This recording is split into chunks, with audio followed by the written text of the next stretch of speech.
नमस्ते विद्यार्थियों। आज हम अध्ययन करेंगे मनु की सामाजिक व्यवस्था। मनु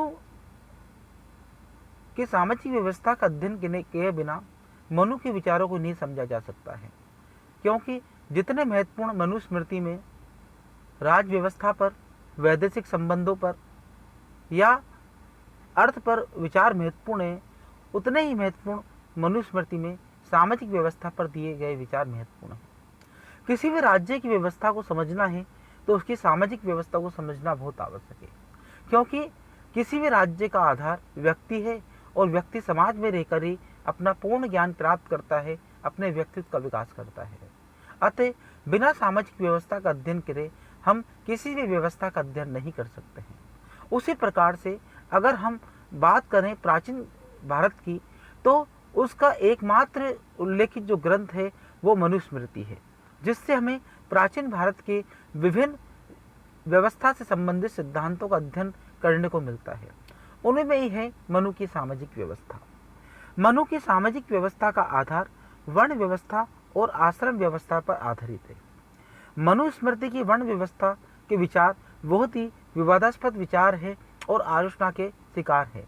मनुस्मृति के इन विचारों को कई आलोचनाओं का सामना करना पड़ा है, लेकिन बिना हम मनु की सामाजिक व्यवस्था के विचारों का अध्ययन कर हम उनके विचारों को विश्लेषण नहीं कर सकते हैं। इसलिए हमें मनुस्मृति की जब सामाजिक व्यवस्था का अध्ययन करते हैं तो उनको दो भागों में बांटकर करते हैं। पहला है वर्ण व्यवस्था। मनुस्मृति में 4 प्रकार के वर्णों का जिक्र किया गया है: ब्राह्मण, क्षत्रिय, वैश्य और शूद्र।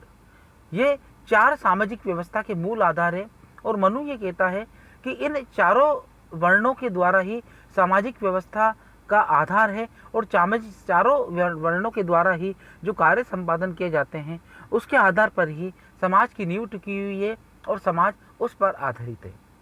पहला है ब्राह्मण। मनुस्मृति में ब्राह्मण वर्ण को सबसे प्रमुख और उच्चतर स्थान दिया गया है। मनुस्मृति में मनु ने बताया है कि ब्राह्मण जो है उनकी उत्पत्ति ब्रह्मा के मुख से हुई है, यानी कि परम पिता के मुख से हुई है। इस प्रकार वो वेदों का अध्ययन करने वाले या वेदों को पढ़ाने वाले ही व्यक्ति है और सबसे उच्च है, उच्च संस्कारी है, उच्च गुण से ओतप्रोत है। मनुस्मृति में ब्राह्मणों को बहुत उच्च स्थान प्रदान किया गया है और शिक्षा वेद पर नियंत्रण पूर्ण रूप से ब्राह्मणों का है।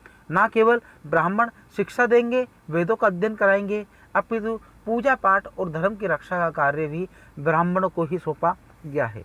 इस प्रकार हम देखते हैं कि ब्राह्मण वेदों को धारण करने वाले हैं, जैनों को धारण करने वाले हैं, वो शिक्षा देने वाले हैं और वो तीनों वर्णों से सेवा को प्राप्त करने वाला वर्ण है।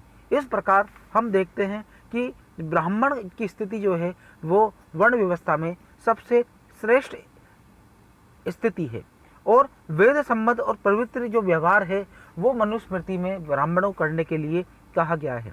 मनु ने ब्राह्मण वर्ग को सामाजिक व्यवस्था में न केवल उच्च स्थान प्रदान किया है, अपितु उसके अनुरूप ही व्यवहार करने की वो बात कहता है। मनु ये कहता है कि अगर ब्राह्मण अपने व्यवहार के अनुसार, अपने शास्त्र के अनुसार व्यवहार नहीं करता है तो वो जो वेदों का फल है या मोक्ष को प्राप्त नहीं कर सकता है।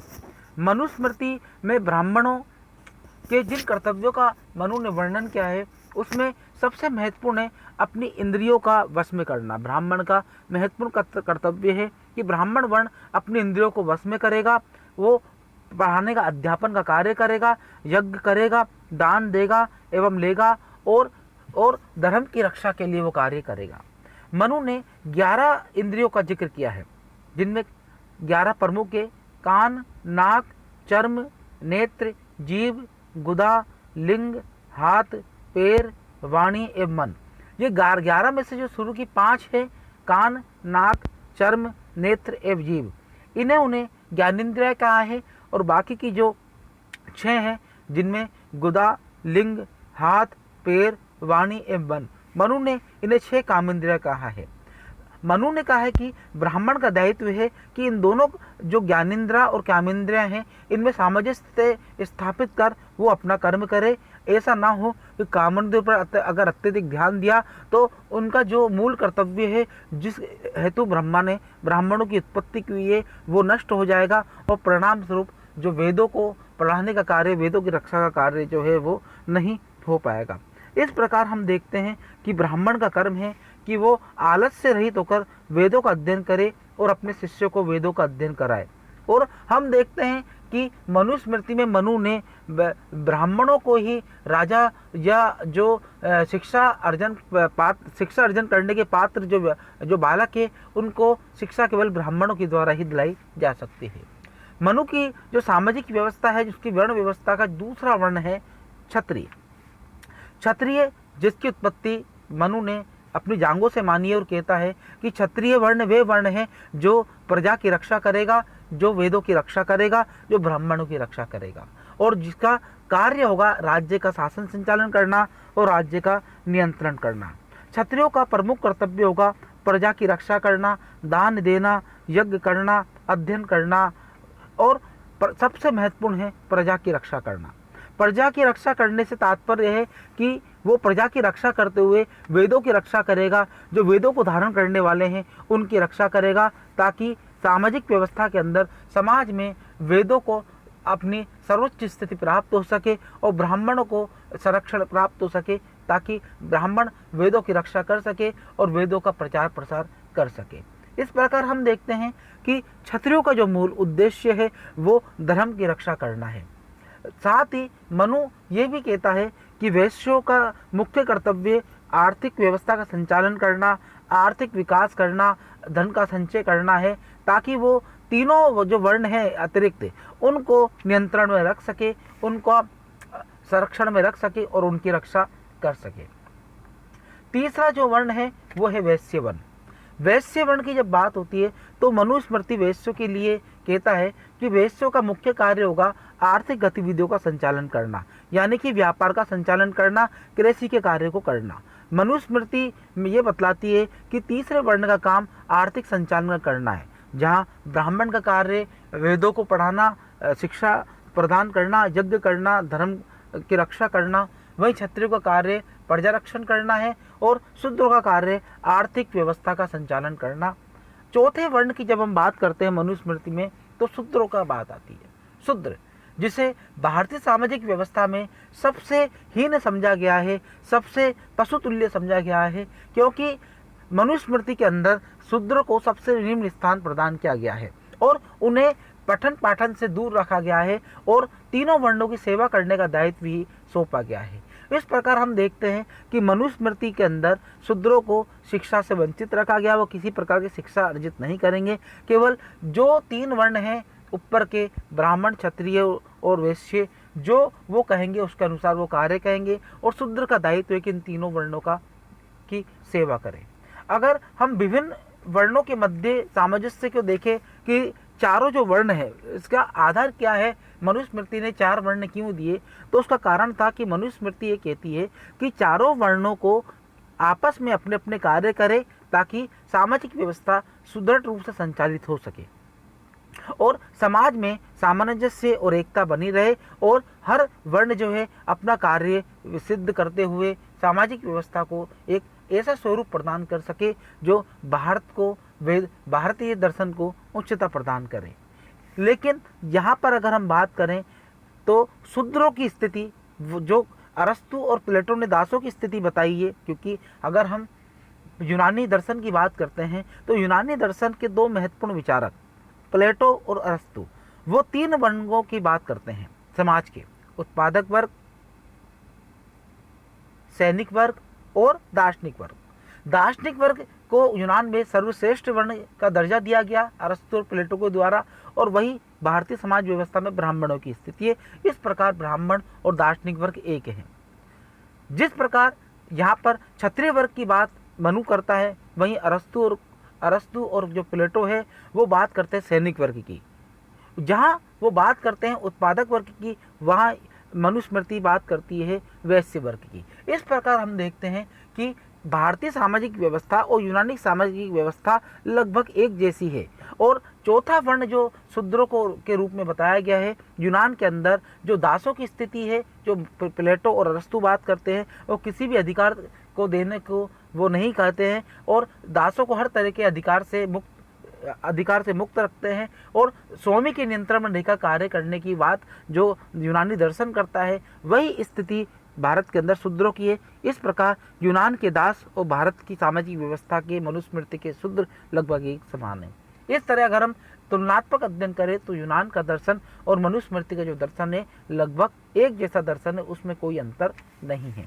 लेकिन अगर भारतीय व्यवस्था में सामाजिक व्यवस्था की जब मनुस्मृति की बात करते हैं तो सबसे अधिक आलोचना उसे का सामना करना पड़ता है शूद्रों के प्रति मानवीय व्यवहार, क्योंकि मनुस्मृति में मनु ने जितना शूद्रों के प्रति मानवीय व्यवहार का वर्णन किया है, पशुतुल्य व्यवहार का वर्णन किया है, काफ़ी आलोचकों के द्वारा मनुस्मृति की आलोचना की जाती है और परिणाम ये हुआ कि इसका लाभ उठाकर पीढ़ी दर पीढ़ी हजारों वर्ष तक वर्तमान तक शूद्रों के साथ में घोर अन्याय का सामना करना पड़ा और उनके साथ में घोर अत्याचार हुए और परिणाम ये हुआ कि शूद्रों की स्थिति समाज में पशु तुल्य हो गई और उन्हें किसी भी अधिकार से वंचित रखा गया। वो तो स्वतंत्रता के बाद संविधान ने उन्हें अधिकार प्रदान किए, जिनके परिणाम स्वरूप आज वो शिक्षा अर्जन कर समाज की मुख्य धारा में आ रहे हैं। लेकिन वर्तमान में भी स्थिति वही है कि जो मनुस्मृति की वर्ण व्यवस्था है वही समाज में आज विद्यमान है और शूद्रों के साथ में घोर अन्याय और घोर अत्याचार हो रहा है और कहीं ना कहीं मनुस्मृति इसके लिए जिम्मेदार भी है। अगर हम बात करें स्त्रियों के विचार कि मनुस्मृति में स्त्रियों के प्रति क्या विचार दिए गए हैं, तो मनुस्मृति स्त्रियों को घोर अन्याय की दृष्टि से देखती है। वो स्त्री को किसी भी प्रकार के अधिकार से वंचित रखती है। एक तरफ तो मनुस्मृति कहती है कि जहाँ स्त्रियों की पूजा होती है वहाँ देवताओं का निवास होता है, यानी कि यत्र नार्यस्तु पूजते रमते तत्र देवता है, और वहीं पर मनुस्मृति स्त्रियों को शिक्षा से वंचित रखती है, उन्हें समाज के बाहर यानी कि परिवार से बाहर निकलने पर प्रतिबंध लगाती है, उन अधिकारों से वंचित रखती है और कहती है कि मनुस्मृति कहती है कि स्त्रियों की जो बल है या स्त्रियों की इच्छा शक्ति है वो पुरुषों से एकदम भिन्न है। इसलिए मनुस्मृति जो है स्त्रियों को किसी भी अधिकार देने के अधिकार नहीं देती है और इसका परिणाम ये है कि मनुस्मृति जो है शूद्रों पर और स्त्रियों पर दिए गए विचारों के कारण काफ़ी आलोचना का पात्र हो गई है। मनुस्मृति की अगर हम सामाजिक दर्शन की बात करें तो दूसरा उसका आधार है आश्रम व्यवस्था। मनु का लक्ष्य है कि व्यक्ति समाज में रहकर धर्म, अर्थ, काम और मोक्ष की प्राप्ति करे। इसलिए मनुस्मृति आश्रम व्यवस्था की बात करता है और मनुष्य के संपूर्ण जीवन को 100 भागों में 100 वर्षों का मानकर 25-25 वर्ष के 4 आश्रमों की बात करता है। पहला है ब्रह्मचर्य आश्रम 25 वर्ष तक, दूसरा है 26 से 50 वर्ष तक जिसे गृहस्थ आश्रम की संज्ञा दी है, तीसरा आश्रम है वनास्थ आश्रम जो 51 से 75 वर्ष तक है, और चौथा है संन्यास आश्रम जो 76 से 100 वर्ष तक है। मनु का उद्देश्य आश्रम व्यवस्था से तात्पर्य है कि मनु ये चाहता है कि व्यक्ति समाज के अंदर रहकर चारों आश्रमों में अपना सर्वोत्तम योगदान दे और आश्रम व्यवस्था के अनुसार वो अपना आचरण और व्यवहार करे ताकि समाज के अंदर एकता स्थापित हो सके और समाज अपनी पूर्णता को प्राप्त कर सके, सत्य को प्राप्त कर सके। मनु के जो 4 आश्रम है इनका हम संक्षिप्त अध्ययन करते हैं। उसमें पहला है ब्रह्मचर्य आश्रम। मनुस्मृति कहती है कि जैसे ही मनुष्य जनेऊ धारण करेगा वैसे ही वो ब्रह्मचर्य आश्रम में प्रवेश कर लेगा और अब गृहस्थ आश्रम में प्रवेश करने से पूर्व तक उस पर सभी तरह के प्रतिबंध लगा दिए जाते हैं। ना तो वो नाच गा सकता है और ना ही वो अश्लील विचारों को ग्रहण कर सकता है, यानी कि ना तो वो अपने शरीर पर तेल मालिश कर सकता है, जूतों को धारण कर सकता है, काम की इच्छा भी नहीं रख सकता है। इसका उद्देश्य है कि इस आश्रम के अंदर व्यक्ति जो है वो अपने गुरु के माध्यम से गुरु को बना करके अध्ययन करे और अपने विवेक तत्व को प्राप्त करे, यानी कि वो ज्ञानी बने, वेदों का अध्ययन करे, वेदों को जाने ताकि वो एक संस्कारी व्यक्ति बन सके, समाज का एक अच्छा नागरिक बन सके। शिक्षा अर्जन करने के उपरांत गृहस्थ आश्रम की बात होती है कि शिक्षा अर्जन करने के बाद में मनु का जो ब्रह्मचारी जो व्यक्ति है वो अच्छी गुणवान व्यक्ति से स्त्री से शादी करेगा और उसके बाद में वो 50 वर्षों तक जो है अपने परिवार के अंदर रहेगा और परिवार को बढ़ाएगा, परिवार का संचालन करेगा। और इसके लिए वो कहता है कि व्यक्ति जो है परिवार में रहकर के, गृहस्थ आश्रम में रहकर अपनी आर्थिक गतिविधियों का माध्यम से परिवार का पालन पोषण करेगा और इसके द्वारा वो जो है अपने अर्थ, काम और जो धर्म है, इन 3 तत्वों को पूर्णता की ओर प्राप्त करेगा।